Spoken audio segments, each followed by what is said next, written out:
चलिए एक और बड़ी खबर का रुख करते हैं। दिल्ली शराब कांड में मुख्यमंत्री अरविंद केजरीवाल आज भी ईडी के सामने पेश नहीं होंगे। आम आदमी पार्टी के संयोजक अरविंद केजरीवाल ने ईडी को जवाब भेजा है कि वे आज भी ईडी दफ्तर नहीं जाएं और पूछताछ में शामिल नहीं होंगे। इसकी जानकारी आम आदमी पार्टी ने ही दी है। बता दें कि ईडी ने दिल्ली शराब घोटाले केस में आज यानी 3 जनवरी को पूछताछ के लिए अरविंद केजरीवाल को तीसरी बार समन जारी किया था। ईडी के तीसरे समन पर आम आदमी पार्टी ने कहा है कि अरविंद केजरीवाल ईडी की जांच में सहयोग करने को तैयार हैं, लेकिन ईडी का नोटिस गैर कानूनी है। इनकी नियत अरविंद केजरीवाल को गिरफ्तार करने की है। ये अरविंद केजरीवाल को चुनाव प्रचार करने से रोकना चाहते हैं। आपने सवाल उठाया कि आखिर ठीक चुनाव से पहले ही ये नोटिस क्यों जारी किया जाता है। वहीं बीजेपी पर केजरीवाल पर निशाना साधते हुए ये बात सामने आई है कि अरविंद केजरीवाल ने समन वापस लेने के लिए ईडी को पत्र लिखा।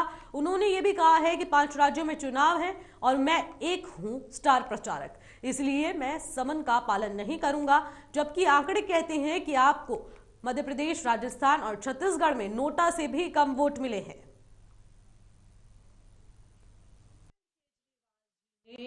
उन्होंने अरविंद केजरीवाल जी को ईडी के सामने पेश होने को कहा है।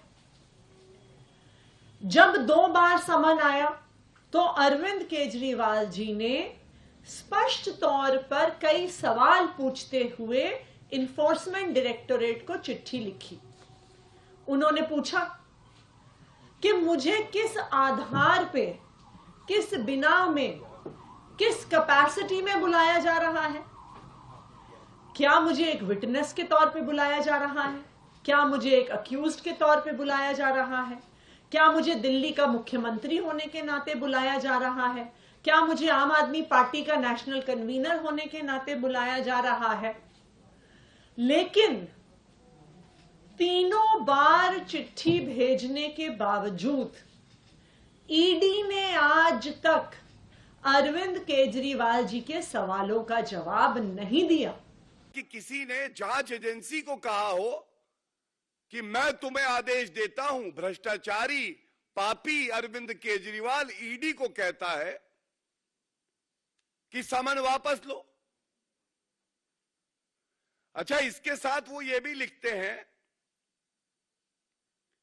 कि अभी 5 प्रदेशों में विधानसभा चुनाव हैं और मैं बहुत बड़ा नेता हूं, स्टार कैंपेनर हूं, इसलिए मैं इस समन का पालन नहीं करूंगा और मैं चुनाव में व्यस्त रहूंगा।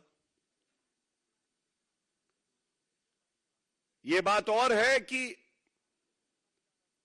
आंकड़े कहते हैं कि मध्य प्रदेश, राजस्थान और छत्तीसगढ़ में नोटा से कम वोट आए उनके। वो आंकड़े मेरे पास है, लेकिन मैं उसमें नहीं जाऊंगा। जो आज मुख्य मुद्दा है, हम उस पर रहेंगे। और इसी खबर पर अधिक जानकारी के साथ हमारे संवाददाता नागेंद्र भाटी हमारे साथ जुड़ चुके हैं। नागेंद्र, तीसरे समन के बाद भी केजरीवाल नहीं जाते हैं ईडी के बुलावे पर, क्या कुछ अपडेट है? देखिए, तीसरा समन ईडी की तरफ से अरविंद केजरीवाल को दिया गया था और उसमें आज 3 जनवरी को ईडी के सामने अरविंद केजरीवाल को पेश होना था, लेकिन वो इस बार भी नहीं गए। और इस बार भी उन्होंने और उनकी पार्टी ने वही सवाल किए हैं जैसा उन्होंने पहली बार ईडी से पूछा था कि आखिर उन्हें किस हैसियत से बुलाया जा रहा है। वो दिल्ली के मुख्यमंत्री हैं इसलिए, वो आम आदमी पार्टी के अध्यक्ष हैं इसलिए, या फिर वो एक्यूज है, किस लिए उनको बुलाया जा रहा है। और आप देखिए, सवाल पूछने के लिए ईडी बुला रही है, उल्टे सवाल अरविंद केजरीवाल ईडी से कर रहे हैं। लगातार आम आदमी पार्टी को भी ये लगता है और उन्होंने इसके लिए पूरे दिल्ली में रायशुमारी कराई है कि अरविंद केजरीवाल को ईडी गिरफ्तार कर सकती है कभी भी। वो समन जवाब देने के लिए नहीं जाते, सामने पेश नहीं होते, लेकिन उन्हें पूरा डर है, उन्हें और उनकी पार्टी को, कि कभी भी उन्हें अरेस्ट किया जा सकता है। और रायशुमारी में जनता ने कहा है, जो आम आदमी पार्टी ने कराई है, कि यदि अरेस्ट होते हैं तो जेल से ही सरकार चलाए। तो ये सारी चीजें बिल्कुल नागेंद्र, जिस तरीके से आप कह रहे हैं, तो क्या ईडी की जांच में सहयोग न करने के पीछे की वजह अरविंद केजरीवाल की गिरफ्तारी हो सकती है? देखिए निशी, एक तरफ वो कहते हैं कि पूरा सहयोग वो ईडी का करेंगे जो भी जांच प्रक्रिया है, और जांच प्रक्रिया में जब उन्हें बुलाया जाता है, पेश होने के लिए कहा जाता है, उसमें वो जाते नहीं है, तो आखिर किस तरह का सहयोग वो इस सब में कर सकते हैं। और डर पूरा है गिरफ्तारी का। बार बार आम आदमी पार्टी के नेता यही कह रहे हैं कि राजनीतिक द्वेष के चलते अरविंद केजरीवाल को गिरफ्तार किया जा सकता है। तो अब ईडी की तरफ से भी इस पर विचार किया जा रहा है कि अब क्योंकि 3 समन के बावजूद अरविंद केजरीवाल पेश नहीं हुए हैं, तो आखिर आगे किस तरह की कानूनी कार्रवाई ईडी की तरफ से हो सकती है, इस पर विचार किया जा रहा है। क्या कोर्ट के द्वारा वारंट लिया जाएगा? यदि अरेस्ट किया जाता है तो इन सभी जो पॉइंट है इन पर विचार किया जा रहा है ईडी की तरफ से भी। और साथ ही साथ आम आदमी पार्टी ये भी कह रही है कि हम कानूनी लड़ाई करेंगे। ईडी के समन को इनकार करते हुए कानूनी लड़ाई करने की आम आदमी पार्टी बहुत बड़ी बात कह रही है।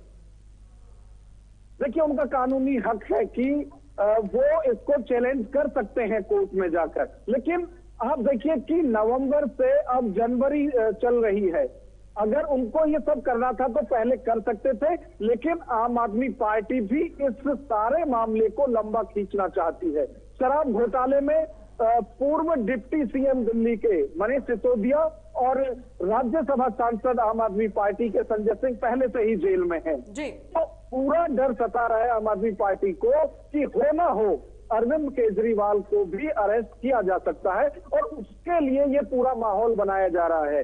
कहा जा रहा है कि जो प्रचार प्रसार पार्टी का पूरे देश भर में हो रहा है, अब इतनी जल्दी जो आम आदमी पार्टी है वो राष्ट्रीय पार्टी बन गई है, तो इन सबको देखते हुए उनके साथ राजनीतिक द्वेष के साथ ये सब ईडी की छापेमारी या दूसरे वो किए जा रहे हैं। दूसरा ये भी आरोप लगाया जा रहा है, ना सिर्फ आम आदमी पार्टी की तरफ से बल्कि विपक्ष के सभी नेताओं की तरफ से ये कहा जा रहा है कि जितनी भी ईडी या दूसरी जांच एजेंसियां हैं उनकी कार्रवाई आखिर विपक्ष के नेताओं और विपक्ष की पार्टियों पर ही क्यों हो रही है।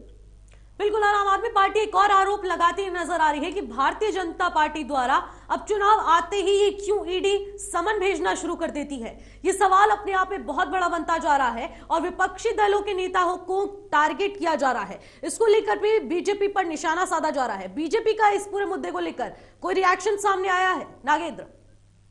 बिल्कुल निशी, देखिए इस पर दिल्ली के जो प्रदेश अध्यक्ष हैं बीजेपी के वीरेंद्र सचदेवा, उनकी तरफ से रिएक्शन आया है। जब हमने उनसे ये पूछा कि आम आदमी पार्टी ये कह रही है कि क्योंकि अब लोकसभा चुनाव सर पर है और इसमें क्यों एक पार्टी के संयोजक होने के नाते अरविंद केजरीवाल भी देश भर में प्रचार के लिए जाएंगे, तो जो बीजेपी ये चाहती है कि उनको अरेस्ट करके और उन्हें अपनी पार्टी के प्रचार से रोका जा सके। तो उन्होंने कहा, इस पर वीरेंद्र सचदेवा ने कहा है कि जो हमारी संवैधानिक प्रक्रिया है उसमें हर 4 से 5 महीने में कहीं ना कहीं चुनाव होते रहते हैं। अभी चाहे जब नवंबर में समन दिया गया था उस वक्त भी 5 राज्यों में चुनाव थे, अब लगातार से समन दिए जा रहे हैं और अब वो दुहाई दे रहे हैं 2024 के लोकसभा चुनाव की।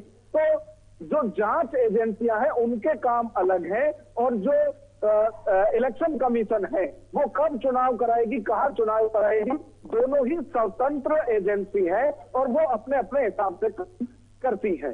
ठीक है नागेंद्र, बहुत बहुत शुक्रिया तमाम जानकारी के लिए। इस खबर पर अपनी नजर बनाए रखिएगा।